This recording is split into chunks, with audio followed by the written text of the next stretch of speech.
and a very good afternoon to you. And now, neither change nor forget.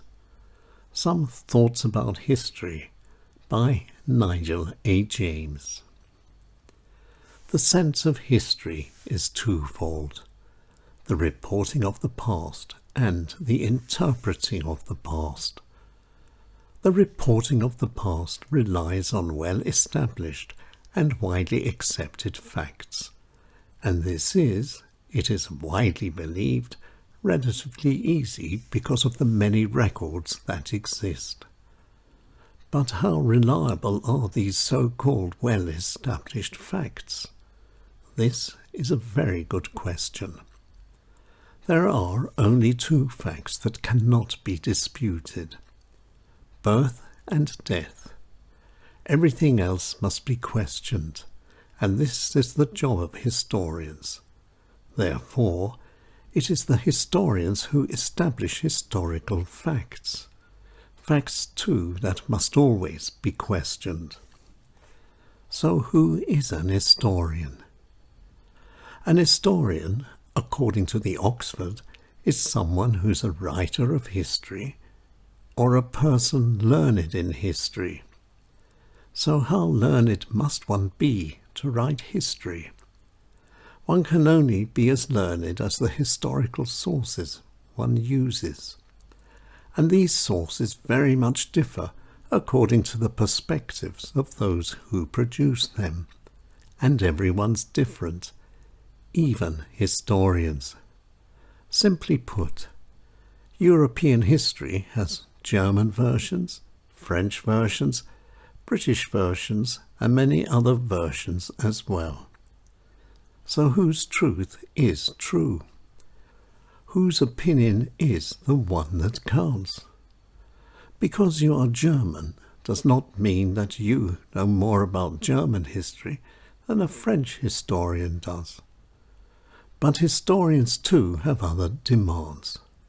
The keeping alive of the past for the present is but one. We must never forget. And in this sense, whose job is it to apportion blame to the living for the atrocities carried out by those who have long since departed? Is this the job of historians? Many people think not. Historians deal with the past, not the future. The people of now are not the people of then. The people of now should not be made to feel guilty for the deeds of long ago people. But of course we should never forget. And monuments are perfect for never forgetting. But monuments too can be dangerous. They can steer and control people's thinking and actions. Monuments are clever. They unite the terrible past with the present, and take the terrible past with them into the future as well, and all from one point of view. And whose point of view? And always the right point of view? And why only one point of view? But of course we must never forget. But forget what? Or should we always remember?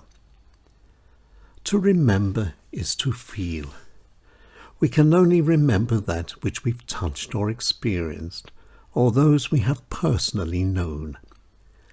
And monuments are extensions of either people or events. Monuments are the ongoing past, part of our still living history. But how many years must pass by until historical facts become historical facts, things everyone knows but no longer feels? And for how long must people stay guilty? This is all up to us. We are what we are because of our pasts. We all breathe the same air. We all have been good and we all have been bad. And the same is set to continue forever. There are no angels or devils on earth. No one is good all the time. In other words, when it comes down to conflict, It's the sides we are on that makes us the goodies or baddies. And this is the footer that historians need. But there is one thing that no historian should do, and that is to change the guise of the past. However much we may hate it, it happened. The changing of names for whatever reason is a crime.